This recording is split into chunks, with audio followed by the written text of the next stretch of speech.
My name is Kathy Hyatt. I'm the club president, and I want to welcome you all and thank you so much for spending your Monday evening with us. We really, really appreciate that.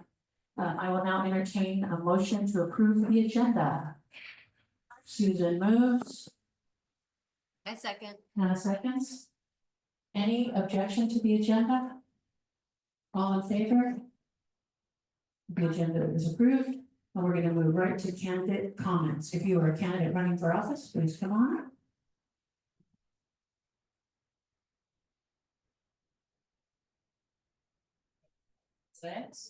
Hi everyone, I'm Nicole Crosby. By day, I'm a deputy city attorney. My boss is sitting right here. And right now I'm running for San Diego City Council District 2. My neighbors have voted me to be the president of the Fremont Town Council, Fremont Democratic Club. I'm also, parents have trusted me to be the president of the PTA. My daughter goes to Holmes Elementary School. And here I am. So it's really important that we understand how much it takes to lead. Sometimes we feel like we're in the void. And after litigating cases year after year, primarily I've been focusing on domestic violence and sex crimes until recently. I did gun violence prevention, gun violence restraining orders, and now I get to focus on slumlords and working on vulnerable victims who are being taken advantage of, and they are really lacking housing and actually the medical help that they need. So on city council, what I'm going to focus on is partner with our state legislators to bring down our cost of living, and that can happen by sort of a budget remix, prioritize the basics, and that really means our infrastructure, sidewalks, potholes, the first time, right, in a timely manner. Put public safety first. We need to crack down on gun violence. That continues to be a problem.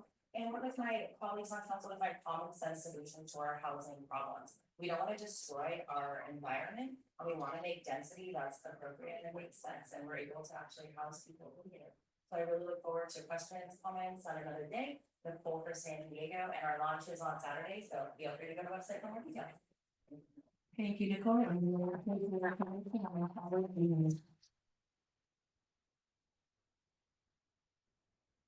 I am as well running for District 2. So my name is Mandy Havlick. I'm running for City Council District 2 in San Diego. I believe that our community deserves leadership that listens and that's transparent and reflective of the community. And that's why I'm running again for City Council. I'm a mom of 2 children. I'm Indigenous. I'm a wife of a disabled combat veteran. And I know what it means to serve and sacrifice.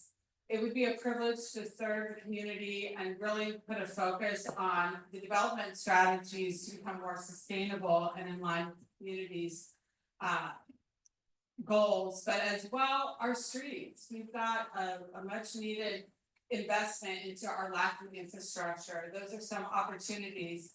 But ultimately, I can't do this alone. This is a people power movement, and I need the community to come. If you're interested in wanting a voice at City Hall that's reflective of the community, that's me. And if you want to come and join me in bringing the community back to City Hall, you can find out more about me at mandyhavlick.com. Thank you. Thank you. Thank you, Mandy, and Nicole for running. Stepping up and running for office is so important, and we really appreciate you doing so. All right, do we have any elected officials or representatives of elected officials besides those on the agenda? All right. Good evening, everyone. I'm Heather Herbert. I'm your San Diego City Attorney, and I just wanted to come by and support the club's efforts on Sexual Assault Awareness Month this evening, and I wanted to invite everyone to City Hall tomorrow morning at 10 a.m. for the proclamation declaring support for Denim Day, which I'm sure we will talk about later, so I'm not going to steal that. But excited to be part of that proclamation tomorrow and show my support for this important work. Most of you probably know, but the City Attorney's Office not only prosecutes domestic violence, as Nicole mentioned, but we also operate the Family Justice Center, Your Safe Place, the San Diego Family Justice Center, which is a one-stop shop for survivors of domestic violence, sexual assault, elder abuse, and other types of family violence. And so really important work in our office being done around this issue. So I wanted to invite you all downtown tomorrow if you can make it. And if you can't wear jeans in solidarity anyways, if you can safely do that without getting in trouble with the police. So thank you so much and have a great night. Thank you. A question for Heather. Heather, thank you for supporting us, we really appreciate it. I was wondering, it's great to have, everybody on board and happy talk and everything. But this has been going on for a very, very long time, and everybody just talks about it. And we really want to put some kind of pressure on our electeds to actually do this and get it done, because it's important. And it solves a lot of other cold case crimes, and it's important to us. So luckily Kathy gave me the heads up. I asked, we had been asked to find the data on the amount of untested kits. And unfortunately, I don't have it yet. We are looking into it, and I will provide it to Kathy as soon as we get that number. We are trying to track it down. That is a metric that is retained by the police department, so we're gonna have to coordinate with them to get that information, but I am happy to help be a champion in pushing to try and get those kids tested and get a resolution, because it's unacceptable to have these crimes continue to go on, and the wait that I know a lot of people have to experience and not getting them done. So yeah, thank you for continuing to advocate for that issue. I think we need to continue to put pressure on the city. Limited resources and lots of priorities, and sometimes some slip through the cracks. So unless people bring them back up, they will continue to live on the back burner. And so bringing them up is important, so that your elected officials know what's important to you. Thank you, Heather. We appreciate the answer. All right. Any other elected officials? I'm not seeing any. We will move on. Do we have assembly member from the 77th district, Tasha Boerner, on the Zoom? I see her. All right, let's get her spotlighted. All right. Hello, everybody. Can you hear me okay? Thank you for being with us. Can you hear me okay? Yes. Okay, great. Well, thank you so much for having me. My name is Tasha Boerner. I am the assembly member for the 77th district, which goes from Carlsbad all the way to downtown San Diego and Coronado. And because somebody's funny, they gave me one of the most beautiful districts in the state of California, but they also gave me the water off Imperial Beach, which we all know what that contains. And so it's always been a pleasure to come and speak with you. Thank you for offering the Zoom option. We're just flew into Sacramento today after our spring recess. And, I think when I think about being in the legislature, I started out before being elected in 2018 to the state assembly as a city council member in Encinitas, before that a planning commissioner. But first and foremost, for those of you who know me, I'm a mom, and I'm a mom first. So ensuring that our girls have access to an equality that many of us keep fighting for today, and it's kind of crazy in the federal system how much we have to keep fighting for things that I think our mothers fought for, is frustrating but at least you being here today and me doing my part, we could do this together. And so as you probably have tracked over the years, I've written a number of bills for women's equality. In 2019, I was able to pass AB 467, which says female athletes can't earn less than male athletes on athletic contests on state lands. So you can't pay female surfers less than male surfers, or female runners less than male runners. Really important, and it's the first improvement in Title IX in 40 years in the state of California. And then that same year, I passed AB 931, which says that no one gender can have more than 60% of seats on local boards and commissions. We know that women often come up through the ranks as they're going into elected office through local boards and commissions. And we know a lot of those commissions are male, and especially a lot of our small cities. And that kind of precludes women at an early stage in the system. And so starting in 2030, no more than one gender can have more than 60% of seats on any board. Last year, the governor signed my preventative postpartum pelvic floor core therapy treatment after giving birth. All birthing people need to put back things where they started out before. And there's some really easy core conditioning treatments that we could do. It's common practice in many developing countries. We often are developed countries, and we don't do them here. So this is a pilot in San Diego County for that 6 to 12 week postpartum window. worked 3 years on getting that through. So really excited about seeing that. And as every mom knows, it takes a village to get things like that done. And so when I look at this year's legislative package, we're obviously fighting against a very hostile federal administration, even though we're a donor state in California. So we're often fighting just to get our money back, which feels honestly, as a legislator, like a waste of time. But we know it's the fight worth having, and we're very lucky to have our Attorney General Rob Bonta, who's really fighting in that fight with us. And so, this year in special session, we allocated money to help him support those lawsuits to fight the Trump administration, which we need to do for all Californians. I also chair the Committee on Communications and Conveyance, which sounds very obscure to most people, but it's broadband, telecommunications, autonomous vehicles, Uber, Lyft, moving companies, and because I'm quite fun, party buses. And so with that, when we look at broadband, we used to have a program that expired last year called the Affordable Connectivity Program that basically provided free broadband to needy families. And we had maybe 6 million households in California that needed it. 3 million took advantage of it, which is one of the highest public benefit program uptakes in the state of California. With that going away, we have not been able to achieve that same support for families. And so I have introduced AB 353, which requires anybody on the most common public benefit programs, Medi-Cal, student lunches, CalWorks, CalFresh, TAMF, to all have access to $15 broadband. And I think that's really important when we look at the affordability piece. I also have a number of bills to increase the CPUC's transparency, both on distribution, because that's a huge contributor to our utility costs, but also I have ACA 9 that will enshrine affordability in the CPUC's constitutional requirement. We have a requirement for marriage equality. We have we have enshrined in our state constitution ACA 1, which was the right to access to abortion. And now we also need to have, because the CPUC doesn't do their job, access to affordable utility rates.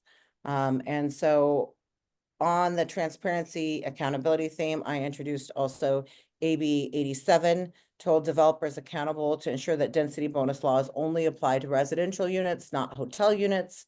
We know that's the case in my district that we need to make sure we have transparency on. And because I am an environmentalist, I reintroduced my bill AB 399, which is my blue carbon bill. What few people know is eelgrass and salt marshes sequester more carbon than trees. So if you want to fight climate change, you need to do everything possible.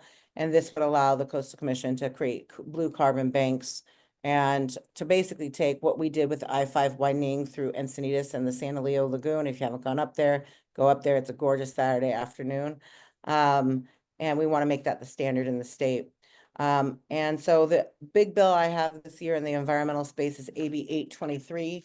It's in the environmental space, but it's really a public health issue. It would ban microplastics from our leave-on products, like our cosmetic products and cleaning products, which is really important. We know that it's in the food we eat and the water we drink and the air we breathe. And these pollutants have been found in lungs and the bloodstream, in our breast milk, placental tissue, and even the brain, which has serious health concerns. And then, so when I look forward, and I want to leave plenty of time for questions, so I don't see a stopwatch or a timer, so I don't know if I'm talking too long or too little. You're fine. Okay. You're about to- Okay, If you're- good. questions, that's great. And so then we also increased money last week or 2 weeks ago for funds from Medi-Cal. It's a stopgap coverage until we get the new budget. I think when we look at the cuts in the last recession versus the cuts now, we are in a deficit and we have a structural deficit. We knew a couple years ago that we had a structural deficit issue that we were going to have. We have this year plus probably 2 to 3 more years of it. But it's at a time where we can't leave vulnerable Californians behind. And I think you're gonna see in this legislature that we're all fighting for affordability and access to care for those who need it. And so with that, I will turn over to you and all your questions. You guys always ask such great, engaging questions, and I'd love to give time for that. Thank you so much, Assemblymember. We really appreciate your time, and we are gonna open it up for questions. I have a question, if I can take the privilege. Last year, we were working on, hopefully getting child marriage banned, 18 and making marriage 18 and over with no exceptions. Have you done any work on that, or have you heard any buzz about legislation coming up on that? I was a co-author of that bill last year, so I remember it very well.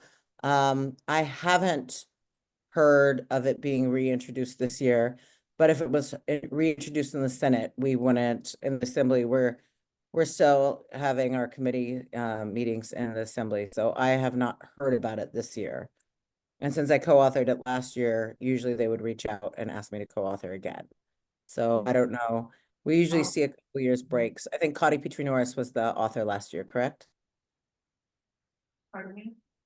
Yeah. Cotty Petrie Norris was the author last year. Yeah, I talked to Cotty today and it didn't come up. So I don't know if that will come back this year. Is there something we can do to help push that along? Well, our bill introduction deadline was the third week in February, so I don't see it happening this year. But I know it's an important women issue in the Women's Caucus. And so I'll ask our vice chair of the Women's Caucus, and maybe the next time I come, I can give you an update. That would be great. Do you have any? I'm sorry, not the chair. She's now the chair, not the vice chair. Cecilia Aguirre Curry is our chair. Let me ask her. All right. Hang on just one moment.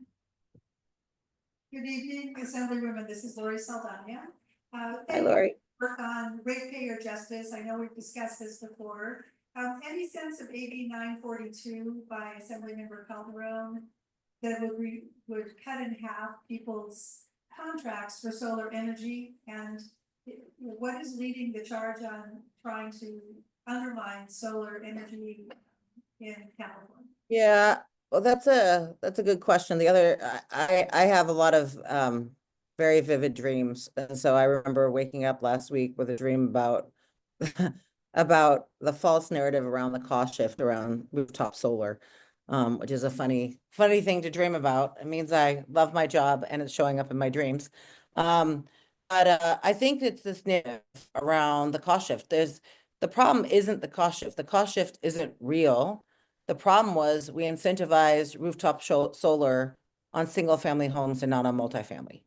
So what we have to fix is a plan, and I don't have the plan. So if anybody has the plan, let me know. I'm happy to introduce a bill next year on how do we incentivize rooftop solar on multifamily. That's actually much harder because you have so many different owner situations with multifamily. It could be in a lease, it could be a trust, it could be a property management company, it could be individually owned. So that's really, I think, what's driving it is this idea around cost shift. I didn't support that bill or that version of that bill that went through a couple years ago.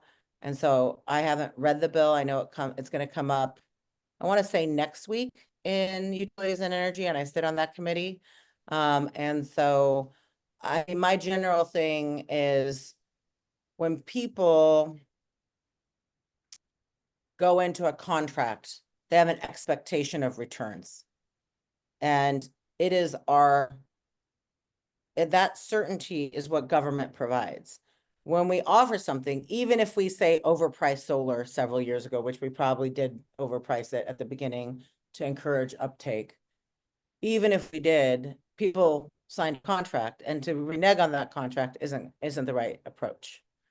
And so I will look at that bill. I know I spoke with the committee chair today. She's going to be offering amendments, and I'll take a look at what those amendments are before I vote on it in committee.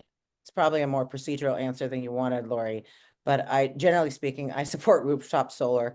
You know, I was just on a work trip and we were talking about all the things we need to do, and people, unfortunately, and it's driven by the IOUs, I think largely, have a narrative that it's one or the other.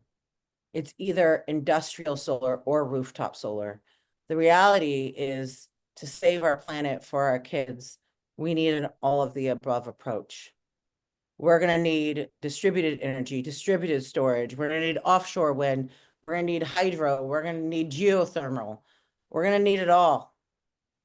And to say it's a choice between one thing or another is a false narrative and a false choice, because we're gonna need it all.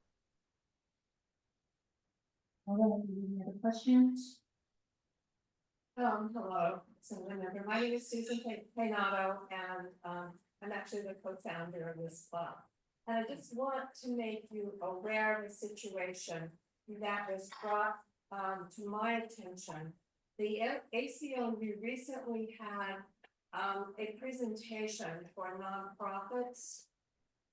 That was rather scary, and I think on the state level, you should be aware that the federal government is saying that if a nonprofit takes any federal money, and apparently they have already done this in the state of California, if you take any federal money, then you are owned by the federal government, and then they come in, they take over the nonprofit. And they. Sorry, let me understand that, Susan. Your audio is difficult for me to understand.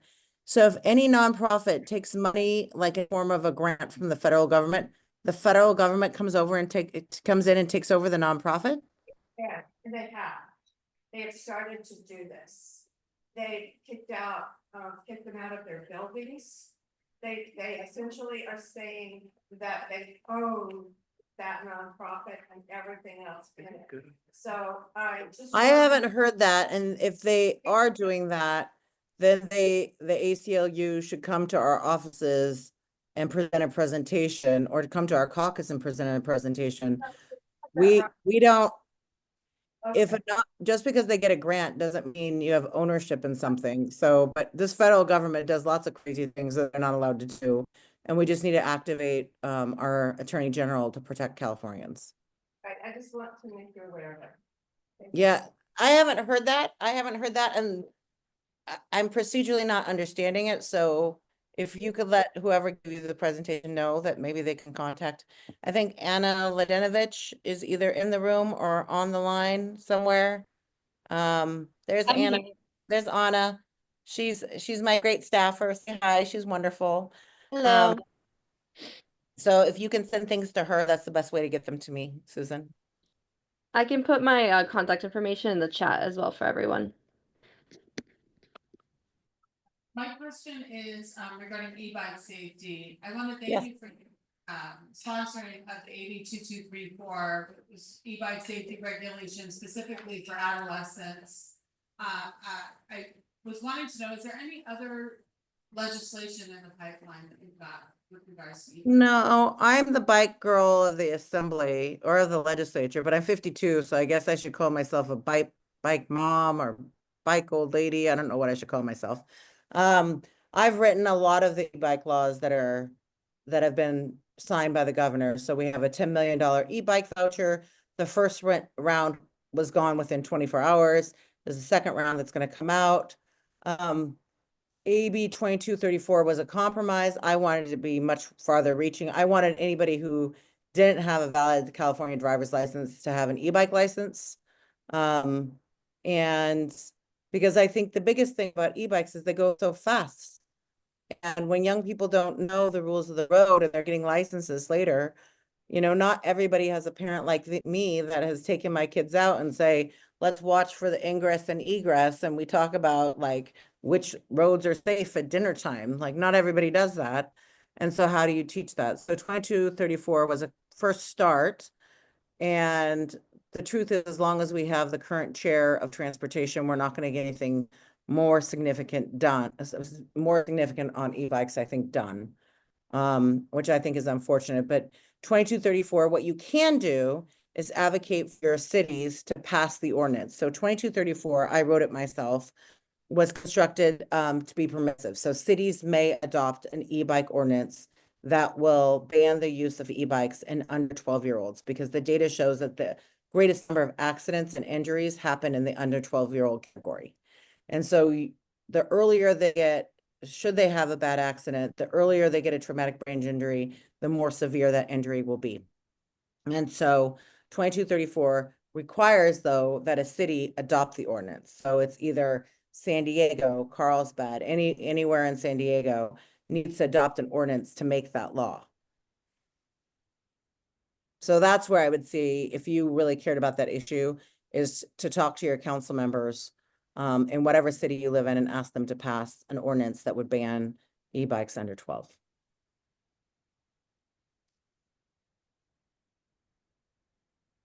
That letter was approved by the Point Loma Planning Board to ask the city of San Diego to recommend it, to adopt that recommendation for AB 2234. And good news, I've got my high school liaisons on the planning group. They're actually gotten approval from Correa Middle School, Kyle Pepper, the principal. We've already got San Diego Bike Coalition on at the beginning of the school year, August 8th, we're doing a back to school e-bike assembly that's mandatory for all students who want to bike to school and park their e-bike on site at the school campus. It's a requirement.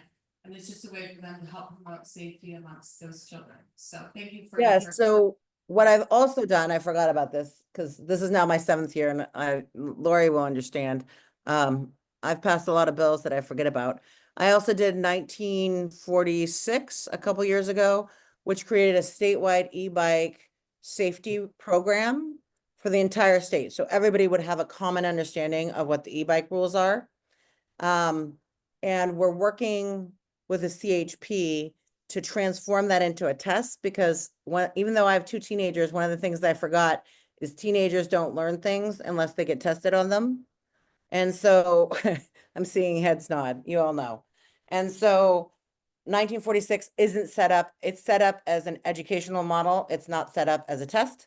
So we're asking CHP if they could just change it into a test so that schools can use 1946, which I know our San Diego Bike Coalition and all of them who are partnering with our schools are using, but make that into a test so kids are actually tested on it. So we know that they know the rules. Because I think that's the biggest thing. If the kids know the rules of the road, everybody's going to be safer. But that's great news. Wonderful.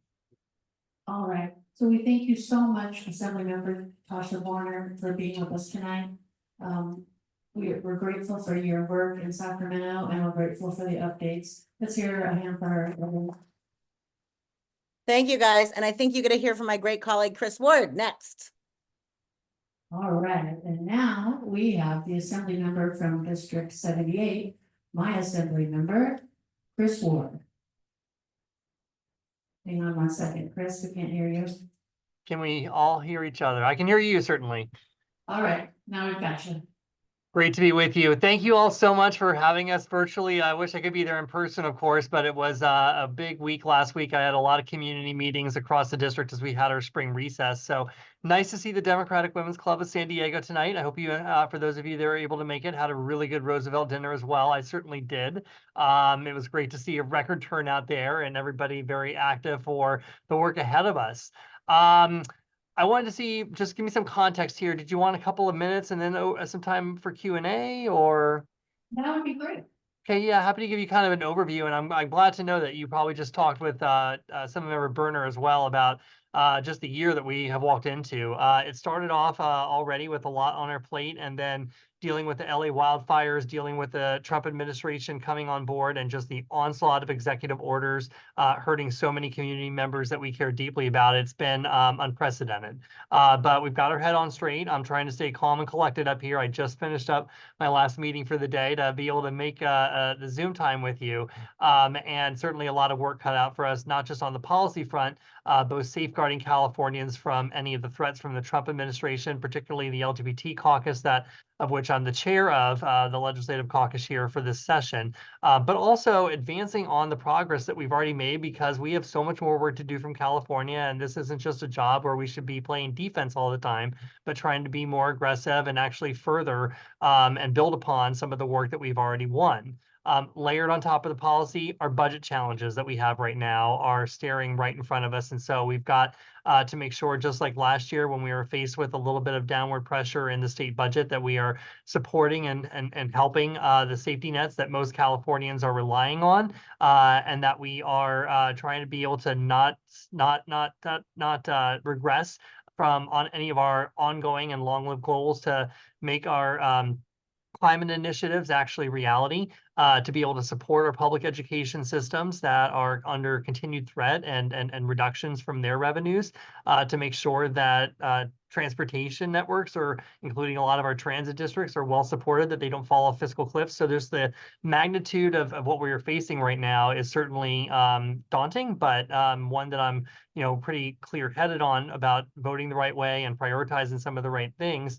And we're doing this as well under the context of devastating wildfires that hit us early on this year, and a lot of relief and support that's needed on there. A crush of affordability questions on housing and energy, and other childcare and other life-saving, daily living needs that are out there, that we're trying to continue to be able to have ongoing investments there that the state has really raised the bar on, and we don't want to regress on. So a lot that's kind of in motion. I deal some of that through one of my appointments. I'm on the budget subcommittee for state administration that governs housing and homelessness dollars, trying to make sure that despite the governor's interest in really radically cutting a lot of those levels of support, that we are instead committing to ongoing investments there that we know we need. I also serve on get a different chairpersonship every year, and this year I was assigned the chair of the Arts, Entertainment, Sports, and Tourism Committee, which covers a lot, and it's kind of an interesting appointment for a San Diegan. But I am kind of excited because we're actively talking about a very important film and tax credit for really good union jobs that are really have been synonymous with, I think, a major California industry. But I'm using this opportunity as well to think about if we're going to be renewing that or expanding that tax credit opportunity for those jobs. How can we make sure that they're not just LA centric? Because we've got a lot of great actors, producers, and industry professionals in San Diego. How do we make sure that they're able to compete for some of those opportunities? And within that formula are independent filmmakers, and again, a lot of people based in our county as well as in the Bay Area. How do we make sure that independents and not just the large studios are getting a really good, fair shake of a share of that pie as well? So that's been an interesting appointment. Also serve on the Labor and Employment Committee, Privacy and Consumer Protection, my third year on that committee, dealing with a lot of issues that intersect big tech. And I've got a couple of bills in that space that are meant to be able to ensure that in one case, your geolocation data is kept private and not up for sale for other private entities, or importantly, the federal government. So that bill is actually having its first hearing this week, and then working on consumer protection in the form of making sure where large corporations are starting to use algorithmic-based pricing to access your phone or your home computer to profile you and decide what price you should pay for something, that is banned, and that you are afforded the same pricing scheme that any other consumer should be if you want to go for a certain good or service. We have a lot in motion that I'm working on affordable housing, mostly in the bucket of costs of construction and things that are driving that, to try to be able to keep those costs low as people are continuing to try to catch up for the affordability issues that we're already seeing around cost of housing. And then finally, I'll just mention continuing to work on the green energy space, correcting some issues that the PUC got wrong on community solar adoption. That was a bill that I championed and went into effect a couple of years ago. But it wouldn't surprise most of you, if not all of you, that the PUC bungled the regulations and are making community solar actually unworkable from an economic standpoint. And so I want to see and be more directly them revisit those regulations with very prescriptive requirements that we're doing through a new bill to get that so that more renters, more low-income Californians, more community members will have access to solar opportunities. And then, through the LGBTQ caucus, we've got a priority of 18 bills that we are working on to be able to both enhance some of the work that we've been doing before, sort of themed in areas around healthcare, around vital records and documents that are people use to be able to affirm their name and gender identity for their everyday needs, working on their combating hate initiatives and ultimately their privacy and their security as well. So a large, I think, set of issues and platforms that I'm working on at the moment, but we are in kind of peak season with a lot of our bills trying to make it through their first round of policy discussions in the Assembly. And then we'll be pivoting over to work on the state budget and final Assembly votes during the months of May or June. Love to hear your thoughts on any of these topics or anything else crossing your mind, but I'm grateful to be with you all virtually. And I see Susan's got her hand up. Hi, Chris. How's Betty? She's good. She just had her birthday this weekend. So Yes. she is growing up. She's a preteen now, officially. Lucky me. Oh, my goodness. Okay, so I don't know if you heard what I had said to Assembly member Boerner about what the ACLU had said recently. They had a program recently to nonprofits, and this is, so I have, John is my partner, John Lockwood, is he is on the board of the Partnership for the Advancement of New Americans, PANA. Yes. And in your district, you have a lot of people, a lot of immigrants, a lot of Muslims, a lot of groups that serve those communities.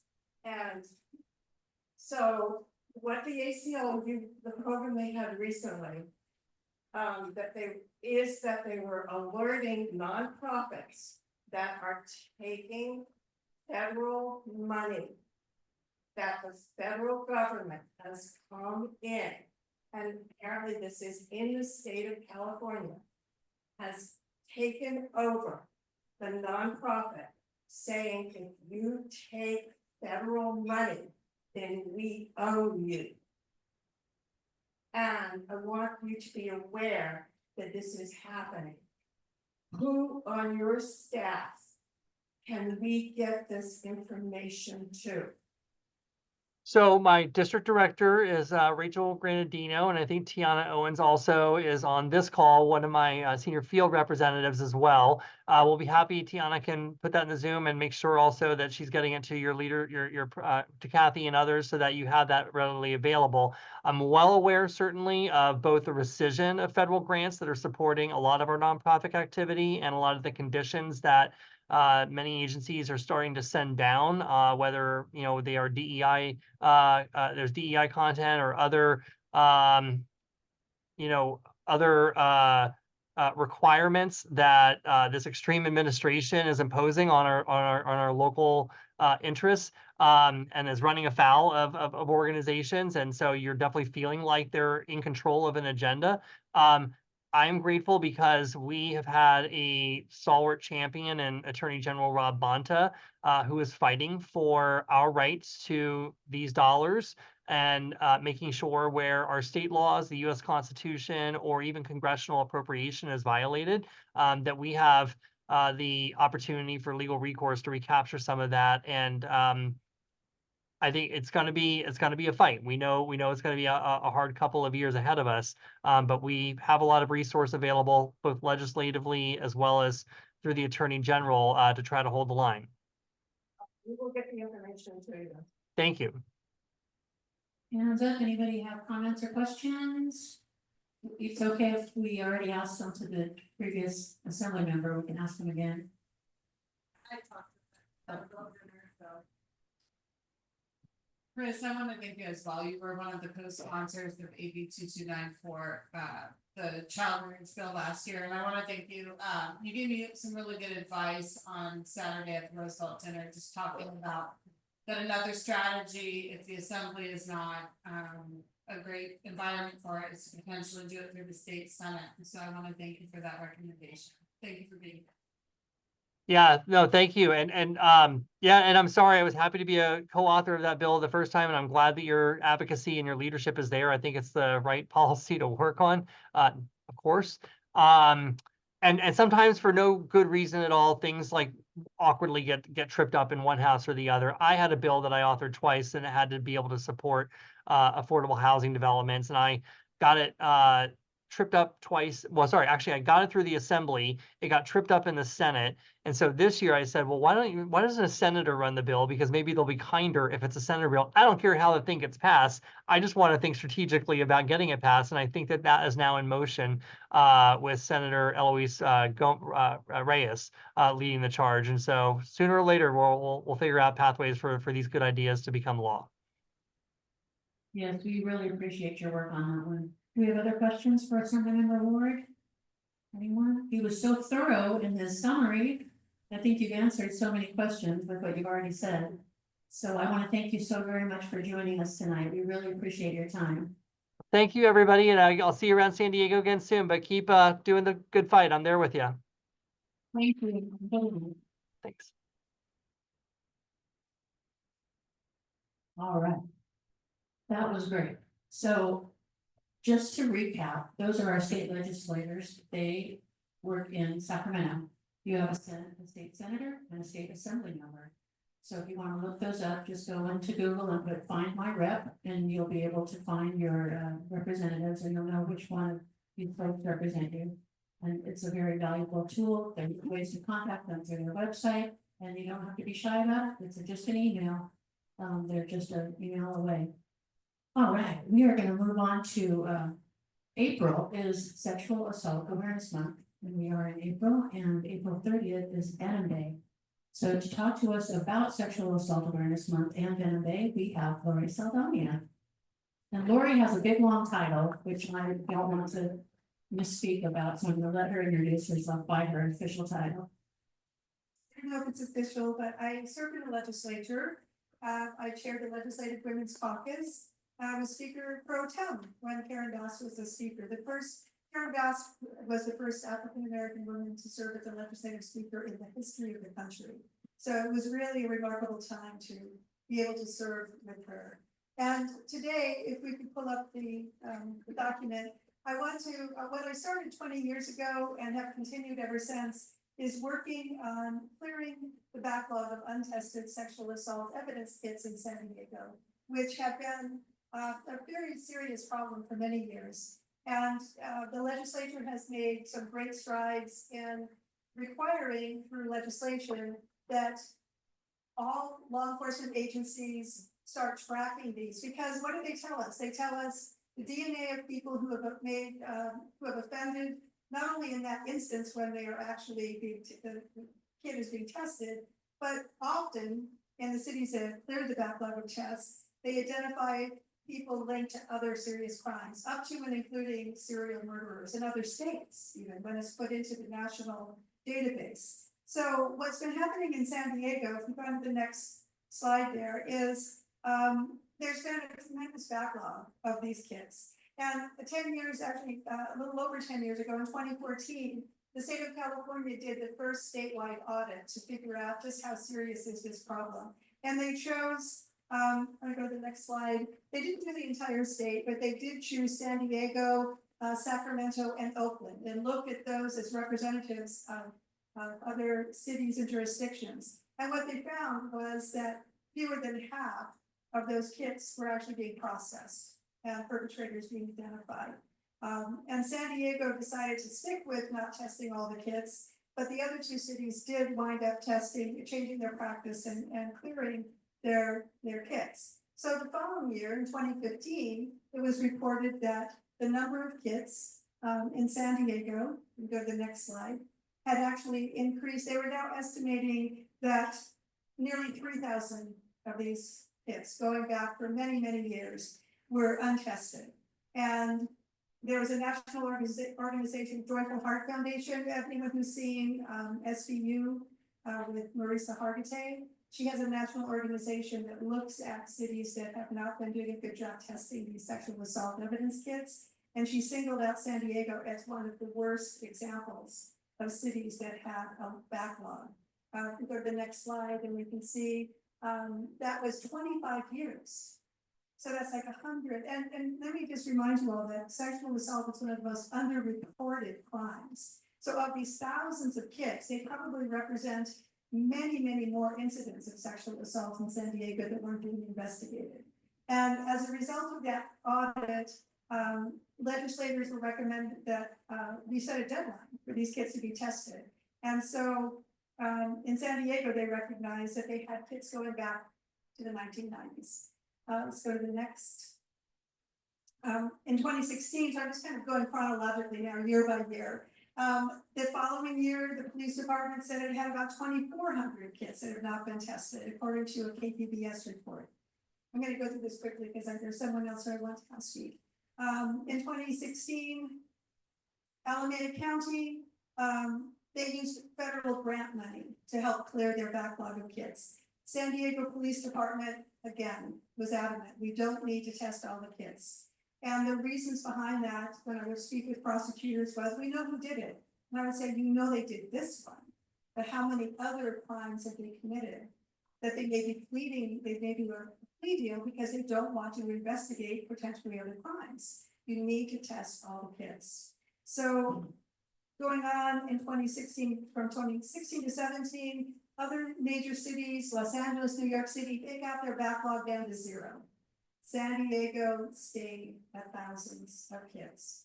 2017, it was estimated by then City Attorney Mara Elliott that the total of untested rape kits held by the city of San Diego were still, if we go to the next slide, over 2,500. So this has been a very slow process to get these kits tested. Then in 2020, there was an Attorney General audit, and San Diego had the most kids of any agency that participated that were untested, over 1,600 kids. So once again, San Diego was an outlier. And the next slide, please. What's happened since then is push for reform at the state level. And California has done a good job in some ways, but still needs to do things like mandate the testing of previously untested kits.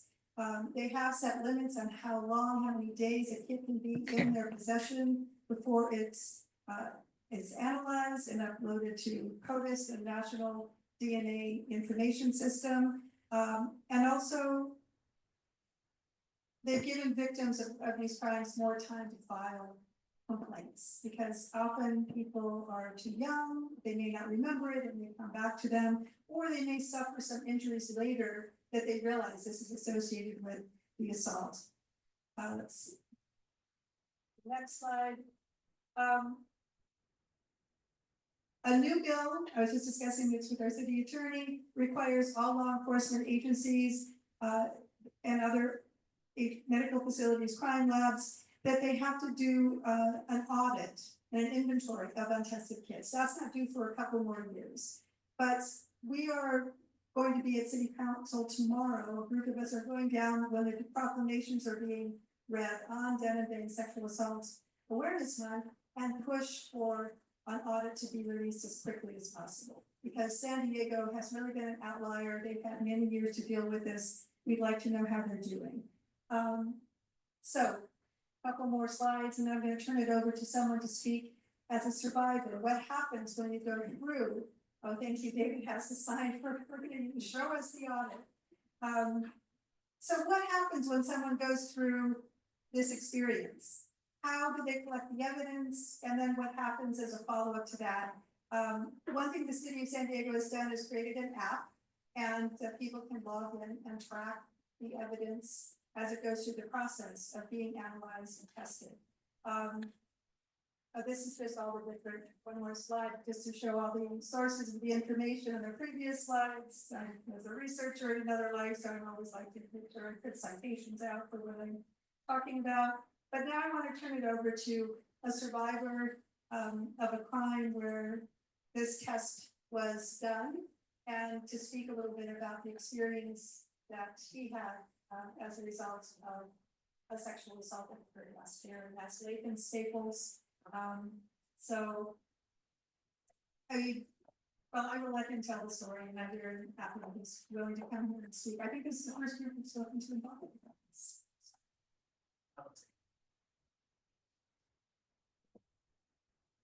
Thank you, Saldaña. thank you to them also for bringing this up as an issue. Thank you for our fabulous city attorney, Bill Ferber, for looking into this issue. I know many of you here, but for those who have not yet met, my name is again Latham Staples. I've been a resident of San Diego for 18 years. February of last year, I was a guest at the Grammys up in Los Angeles, and during a dinner, 8 of us, every single person at my table was drugged. And I don't recall the rest of the night, but I was picked up by a Los Angeles County Sheriff deputy, and passed out with my clothes on in an alleyway in West Hollywood. I woke up having been stuck in the drug tank because they thought I was drunk. Roughly 6 to 7 in the morning, I've been put into an orange jumpsuit because I didn't have the clothes, so they put me in that. Extremely confused as to what was going on. It turns out, after doing some drug testing later, that I was on a horse tranquilizer and rohypnol. And so I was pretty out of it. Once I was released from the drug tank, it was, I don't know if you guys recall, last year, like 12 inches of rain at night in Los Angeles, crazy flooding. I didn't have my cell phone, couldn't find it. All my other belongings were gone.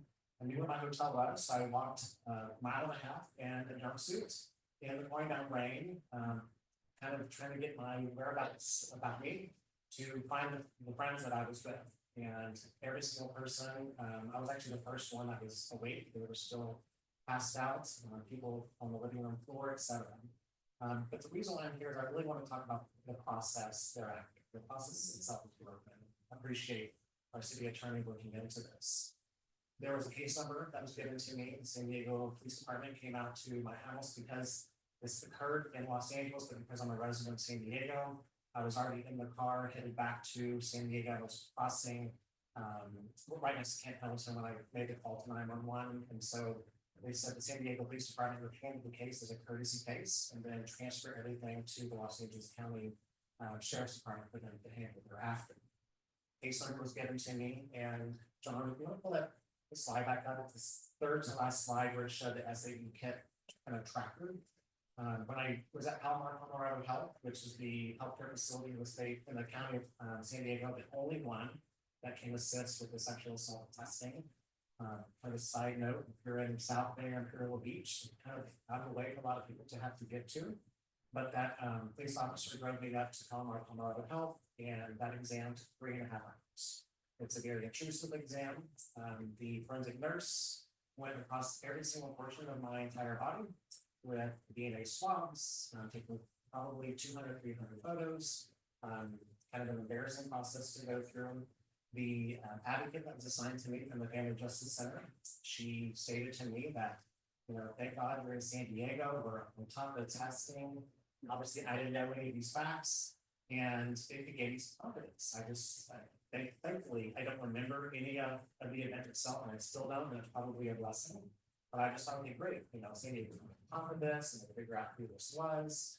And I was given, and the way I think took it off of here, but after the SAFE kid number, there's a code number, and I was given a code number, and I was told anytime you can log in, you can see where the status of the kid is in the process. You can see kids initiated, transferred to law enforcement, all the way down from testing complete, and then sent back to the law enforcement division. I kept checking this and checking this and checking this, and it just stayed with this process. It just said kid initiated, weeks and weeks and weeks went, months and months and months went. Not one police officer reached out to me. I made numerous phone calls to the West Hollywood PD. I made numerous phone calls to the Los Angeles County Sheriff's Department. I made numerous phone calls to the San Diego Police Department, who had started this process. Again, not one return phone call. It took, I think, 6 months before someone finally got back to me. And turns out that when it went back to the Los Angeles County, didn't know that. So I was putting in the wrong case number to try to track my case. It was actually already further along in the process. However, California law dictates that kits have to be tested within 120 days. They must be transferred from the testing to the testing facility within 30 days. In my situation, it was 6 months before it actually made it to the testing facility. I think that's because I'm the one that kept pushing it. I'm a pretty tenacious person. And it was probably, I would say, 8 to 9 months before that information, those results came back to the Los Angeles County Sheriff's Department. It didn't pop on anybody. But as Lori indicated before, someone that's gonna drug a table with 8 people, I don't believe is a first-time offender. And so all of these kids that are sitting there, they could maybe not pop on a certain situation, but it could be related to another matter. And I think that's part of the reason why I want to be here, why this is so important. And so why San Diego is so far behind, I don't understand. California law, San Diego code dictates certain things that we're not living up to. The proclamation, as great as it is lipstick on a pig to me. It doesn't matter to me if we're not going to be enforcing things and taking action. These buttons that we have over on the table over here, no excuses, no excuses. We need to get off our butts. We need to figure this out. These are people that are traumatized. Again, I'm a pretty tenacious individual. I have privilege. I understand all that. So I had people that I could fall back on and get that comfort from and get therapy from. But we know of a certain situation with a young girl who was 19 years old who came on a vacation to San Diego, was raped her second day here, second day in San Diego, went back home to the East Coast. The police never followed up with her either. So this is a problem, and I appreciate the city attorney for looking into this. Appreciate Susan and all the others that are raising this issue. And as Dave lifted a little flyer here before, no excuses. We need to see the audit as to what is exactly happening here. So I appreciate you guys inviting me here, and I will be at City Hall tomorrow to also raise this issue. Thank you, Captain.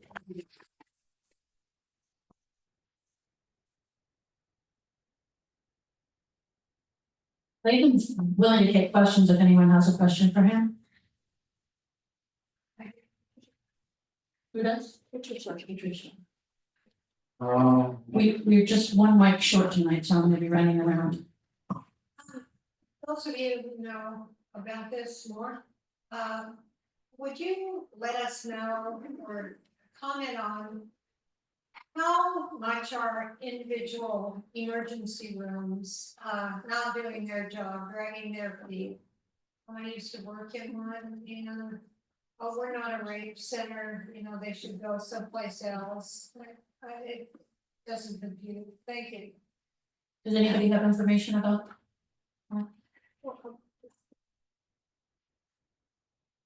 As Latham said, there's only one center in San Diego that has a contract to do this. There used to be one a little bit closer, I think in the Poway area, but they do focus just on that one. And it's unfortunate, really, because that is a long distance for people to travel, especially when they're traumatized. And just because somebody has been sexually assaulted doesn't mean they'll necessarily go to that center. They may wind up in any other emergency room. And in fact, I was talking with Brenda Miller, the some of you may remember, she ran for a hospital board position last year. And as we were talking, she was at work and said, oh, a woman came in, she's been badly injured in a sexual assault, and we're treating her injuries. But then she still had to do another trip to, oh, am I looking the wrong way? Yeah, Brenda raised her hand. Oh, thank you. I hope I'm not giving away any secrets there, but, that means that person would have to do 2 different hospital visits and take more time out of their life on top of, being treated for their injuries, and they have to go through that forensic exam. It's not just the time, but it's very intrusive. And to answer your question, Patricia, the initial process was amazing. I was honestly blown away as to how amazing it was. The forensic nurse originally what happens is, and there's one room in Palomar Health. You're actually taken into a side door, you're escorted in by the police department, there's no windows, everything is secure and kind of confidential. The advocate came out, introduced herself to me. By the way, she quit after the 3rd day. I've had 4 advocates since. She told me that she didn't like working for the city of San Diego. The police officer, when I was driving up there, told me that he hated being a San Diego police officer. He quit as well. So just to kind of give you some of the background that I'm hearing as I'm going into this exam. And the forensic nurse, her name was Nancy, true angel. She kept wanting to stop the whole process at times, give me a break. I honestly just wanted it over with. I said, no, just keep going, just keep going. She wanted to know if I wanted the advocate to leave the road, if I wanted the advocate to turn around, all that stuff. So the process was fabulous when that testing website in the app was explained to me how I could log in at any point. I thought, great, San Diego's on top of this. I'll be able to see what's happening without having to constantly reach out to the police department. It was everything thereafter that was a complete nightmare for me. It was honestly pretty traumatizing. Not only just the event itself, but then constantly fighting for this fabulous city that I love to advocate for me. It was very frustrating. You spoke about the Family Justice Center, Heather, and to be honest, it was the biggest clusterfuck, if I want to say that word. They gave me a pamphlet with all of these phone numbers, not one phone number pertaining to me. There was a phone number for veterans, there was a phone number for a single mom with kids, there was a phone number for this and that. Every phone number that I called, they told me they couldn't help me. I finally was scaling on all that stuff. I got my own mental health therapy. So hopefully financial. Thank you.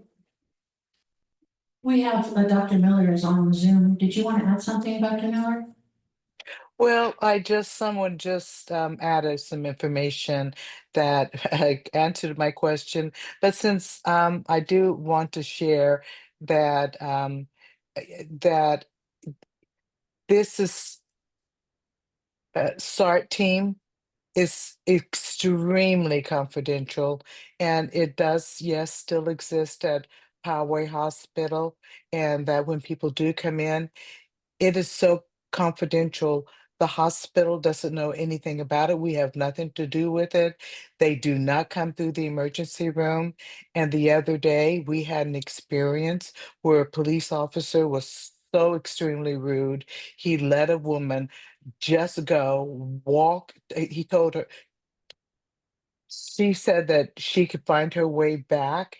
Unfortunately, she was a Ukrainian lady, didn't know anything about the city. The officer allowed her to, quote, go walking back to, she wanted to go to the Union Station to catch the Amtrak from Poway, which, as you guys know, is downtown. She came to the emergency room.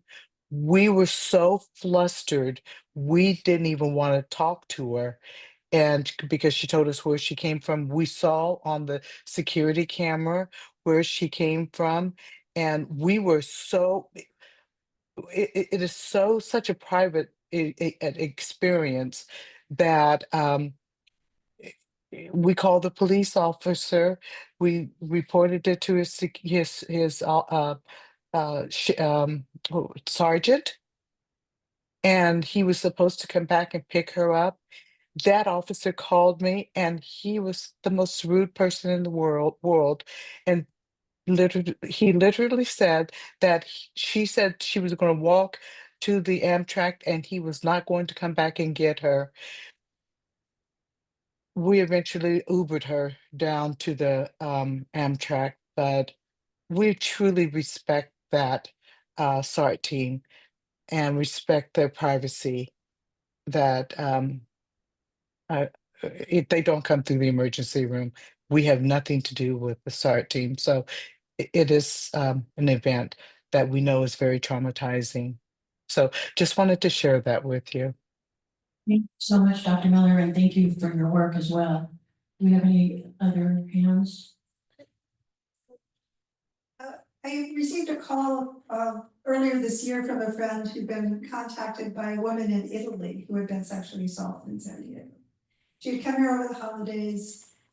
She was assaulted by someone she knew, which is the most common situation, unfortunately. She didn't know what to do, but she did report it to the police. I don't recall now if she went through the testing, but then she had to return to Italy, where she went through additional testing and support, and we had tremendous support, went to the embassy, but it's just, she has not heard anything back from San Diego. So the experience that Brenda's discussing about, remember, we're a tourism destination. We have people from all over the world who come here. And if we are not caring for the needs of people who are visiting the city and are assaulted, traumatized, and they return to their home country, that's not a very good promotion of an industry that we rely on for so much of our hospitality and tourism.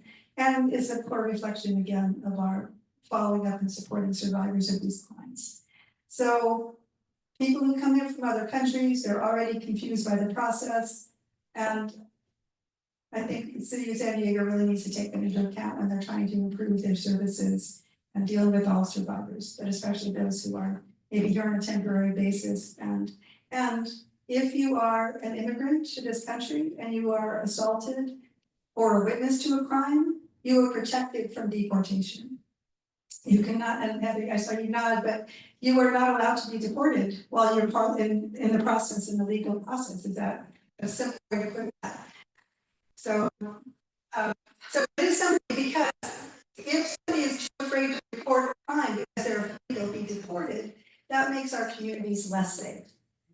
So here in California, we tell survivors of these crimes, you have a right to justice, you have a right to the trial, and during that process, you are safe to stay in this country, even if you are undocumented and in the process of becoming a legal resident.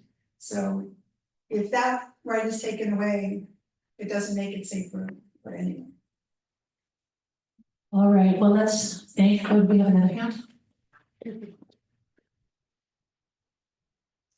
Hi, thank you for sharing your story. I know that's gotta be very difficult. I'm just wondering, is this a budget thing? Is this why we're not getting the testing done? Why we only get one center? Is it a money thing, or what's preventing this from culture? Or is it the culture? I think it's all, Want to take that? I think it's all the above. What? You know, you talk about money, well, how did Oakland and all these other locations get their testing kits down to 0?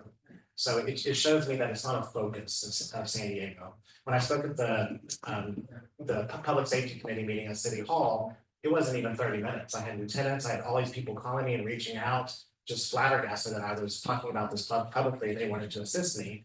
And I thought, great, we can have some action again. Well, they all have been ghosting me again. So again, it's just a focus. And why is this not being done? To me, DNA is irrefutable. So why would a law enforcement body not want that data? And someone that's committing rapes is probably involved in other types of crimes too. And that is a good segue to what do we want to tell the city council tomorrow? Make this a priority. It is not mentioned in the proclamations at all. And I think you can't improve what you don't measure. And so by not measuring the number of untested kits, by not measuring how many have been cleared, how many remain, we will never improve as a city and these records. So that's why we have the signs, show us the audit. It's not required until next year, but we, preliminary audits are fine. We want to know that there are priorities there. And Chris Warden was here earlier when he was first elected to city council in 2016, I think. I sat down with him, I explained this problem. He allocated $500,000 from his council budget to clear the backlog. 2016, I showed you the numbers. So it's not the money. It really isn't about the money because the money has been put there. There are federal grants available that other cities have requested. And there are much larger cities that have cleared a much larger backlog. So your question is an excellent one. And it needs to be asked tomorrow. If you can't join us in person, you can Zoom, you can call in. But the city council needs to hear from people that this is a priority when it comes to public safety. What time is it at? Thank you, Coach. 10 a.m. And if you go to the city's website, there's ways you can call in, you can Zoom in, or a group of us are going to be down there participating. So who's going to be down tomorrow? So sorry. So we will be speaking and asking, how do we make this a priority? You can also leave an email comment on the city website. It's very easy to leave an email comment as well. Last call for hands.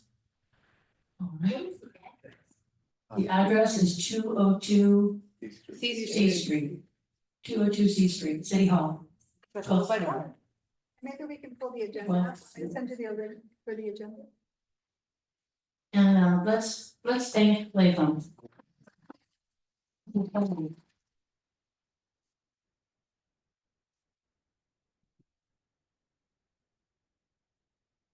So yes, we'll be down there tomorrow at 10 a.m. The Denim Day proclamation is first on the agenda if they go in order, and the Sexual Assault Awareness Month is near the end of the proclamation agenda. So we'll be there for both of those. All right, wow, changing gears. Did you suggest a dress code? Yes, we suggested a dress code of wearing denim jeans and a blazer. if you are able, if you don't have to run back to work and get in trouble by your boss. All right, so changing gears, we're gonna talk about our club budget. John, I just emailed you the budget from Beatrice. Beatrice can't be with us tonight, so I'm gonna go ahead and show you what our budget looks like for the next year. And basically, it is our cost, things like our Zoom account, our office box, our dues to the state and to the county party. Down a little bit, John. It's very hard to see, but I'll go through it real quick. Our Secretary of State dues, our county dues, our post office box, mail, our Zoom subscription, our website subscription, and then the 3 events that we donate to every year, the Alliance San Diego, their annual All People Celebration, the Women of Color Rural Breakfast, and the Roosevelt Dinner. So all of our expenses come up to $38.99. And after our expenses for the year, we end up with almost $2,000 in our budget. Susan? Plus, we have random things that we donate to, such as the 1619 National Celebration of Black Women, their quilt that they do. Right, we did donate to that last year. So that cushion is there so that if something comes up during the year, we have some funds that we can donate to other groups or to whatever else we might need money for. We do have the $2,000 cushion. So seeing the budget, members only, are there any objections to the budget as presented? Seeing no objections, the budget passes. And we can move on to our next item, which is business. Are you still on budget? Yeah. So just a statement. If any of you, we keep our dues really low, but if any of you can donate any more than what it is, we would definitely appreciate it, because that way we can help when other groups come to us that share our values, we can donate to them. Thank you.